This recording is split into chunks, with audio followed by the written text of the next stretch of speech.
Assalamualaikum dear students. I hope you all will be well. Dear students, today I am going to cover one of the most important topic, types of translation.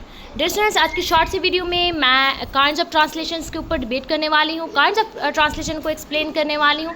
इससे पहले मैंने definition of translations के ऊपर detail से video बनाई है. आप सब वो वीडियो देखिएगा पहले एंड देन आपने ये वीडियो देखनी है तो आपको ये टॉपिक क्लियर हो जाएगा. तो शुरू करते हैं आज की अपनी वीडियो.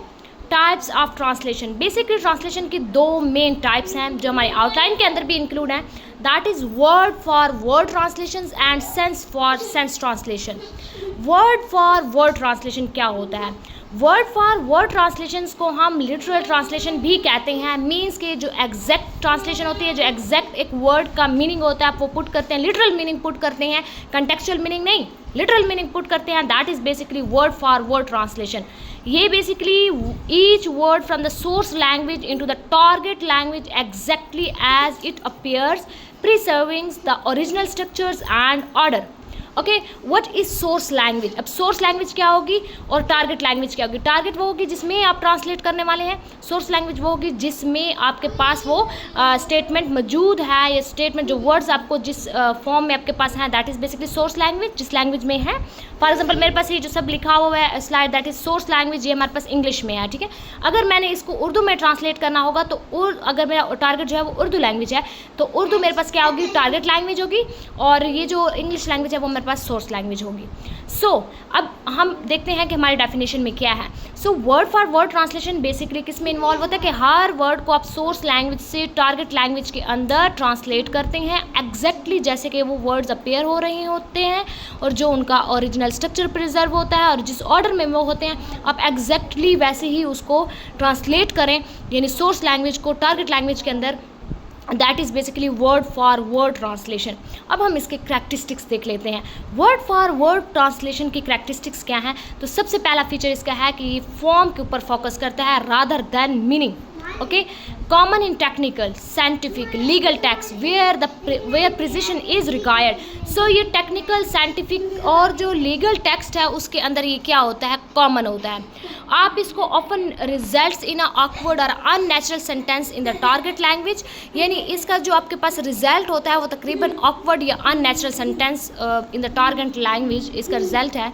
और इसमें आरएलई लैंग्वेज में ये यूज़ किया जाता है, use in RLE language learning, जैसे कि इंटरलीनियर ट्रांसलेशन या कोई मशीन ट्रांसलेशन सिस्टम होती है. That is basically characteristics of word for word translation.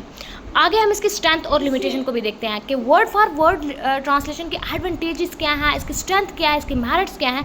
सो ये structural integrity of the original text को ये क्या करता है? मेंटेन करता है, क्योंकि हम टेक्स्ट को नहीं छेड़ रहे होते हैं, मतलब उसको बिल्कुल लिटरल मीनिंग उसका लिख रहे होते हैं, बिल्कुल सोर्स से टारगेट लैंग्वेज के अंदर उसको ट्रांसलेट कर रहे होते हैं. सो इसकी जो स्ट्रक्चरल इंटीग्रिटी होती है वो मेंटेन रहती है. ये क्लोजली एनालाइजिंग लैंग्वेज के लिए बहुत ज़्यादा यूज़फुल होता है. बट इसकी कुछ लिमिटेशन भी हैं. मतलब कि क्या लिमिटेशन है इसकी? कि ये ईडियम्स को कन्वे करने में फ़ेल हो जाता है. कल्चरल कोई कंटेक्स्ट है उसको कन्वे करने में ये फ़ेल हो जाता है. इमोशनल टोन को कन्वे करने के अंदर ये फ़ेल हो जाता है. So this is basically limitation. It can produce non sensical और अन इडियोमेटिक ट्रांसलेशंस को ये प्रोड्यूस कर सकता है. इसके अलावा सेंसिकल या जो ईडियम्स की ट्रांसलेशन होती है वो यहाँ पर क्या हो जाती है? टफ हो जाती है. So word for word translation जिसमें हम लिटरल ट्रांसलेट कर रहे होते हैं, लिटरल मीनिंग ले रहे होते हैं, बिल्कुल सोर्स को टारगेट के अंदर लैंग्वेज के अंदर एग्जैक्टली उसको हम क्या कर रहे होते हैं? ट्रांसलेट कर रहे होते हैं. अब सेंस फॉर सेंस ट्रांसलेशन इसके उल्ट है. वो कैसे? सेंस फॉर सेंस ट्रांसलेशन के अंदर आपके पास क्या होती है? फ्री या डायनामिक ट्रांसलेशन होती है, यानी इसमें आप मीनिंग और सेंस ऑफ द टेक्स्ट ले रहे होते हैं, यानी इंडिविजुअल वर्ड्स का आप जो है वो लेने की बजाय ट्रांसलेशन लेने के बजाय आप क्या कर रहे होते हैं? सो इसमें मीनिंग और सेंस ऑफ द टेक्स्ट को ट्रांसलेट करने पर फोकस किया जाता है, इंडिविजुअल वर्ड्स के ऊपर फोकस नहीं, यानी यहाँ पर लिटरल मीनिंग के ऊपर फोकस नहीं किया जाता, वर्ड टू वर्ड ट्रांसलेट नहीं होती. ये basically sense for sense translation है. सो गोल इसका क्या होता है कि ट्रांसलेशन प्रोड्यूस किया जाए sound natural and fluent in the target language. Means कि यहाँ पर कंटेक्चुअल मीनिंग के ऊपर फोकस किया जाता है. इसके करैक्टरिस्टिक्स क्या है कि prioritise message over literal wording, adapt expression, metaphors, idiom to suit the culture context. Culture context को सूट करने के लिए, लाइक ईडियम्स, मेटाफर या एक्सप्रेशन वगैरह, तो उसके लिए ये हेल्पफुल होता है, ट्रांसलेट किया जा सकता है easily. So often use in literally advertising and religious text के अंदर इसका सेंस फॉर सेंस ट्रांसलेशन का यूज़ किया जाता है, क्योंकि एडवर्टाइजिंग या कोई जो हमारे पास रिलीजियस जो पोस्ट होती हैं उसको फिर हम वर्ड टू वर्ड ट्रांसलेट करना थोड़ा डिफिकल्ट होता है, तो वहाँ पर सेंस फॉर सेंस ट्रांसलेटिंग की जाती है।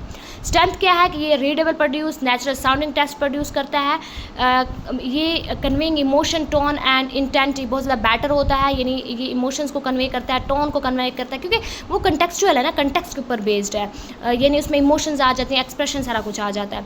लिमिटेशन क्या है इसकी कि may deviate from the source structure से समहाउ डेविएट भी हो सकता है। डेविएट, आपने डेविएशन पढ़ा होगा कि रूल्स को फॉलो ना करना, दैट इज़ बेसिकली डेविएट।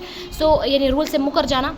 ये बेसिकली मिस इंटरप्रिटेशन भी इसमें हो सकती है, या over simplifying meaning if not done carefully. अगर अब मतलब सबका माइंड लेवल जो है वो चेंज होता है, तो मिस इंटरप्रिटेशन भी हो सकती है कि जो हम ले रहे होते हैं उस कंटेक्स्ट का मीनिंग हो सकता है दूसरा बंदा उसको दूसरे तरीके से इंटरप्रेट करे, तो दिस इज़ बेसिकली कि मिस इंटरप्रिटेशन हो सकती है। सो डियर स्टूडेंट्स, एक शॉर्ट सी video about types of kinds of translation. I hope आप लोगों को इस वीडियो से टॉपिक क्लियर हो गया होगा। फिर भी कोई क्वेश्चन हो कमेंट बॉक्स में ज़रूर पूछिएगा। Thank you so much for listening. Allah Hafiz.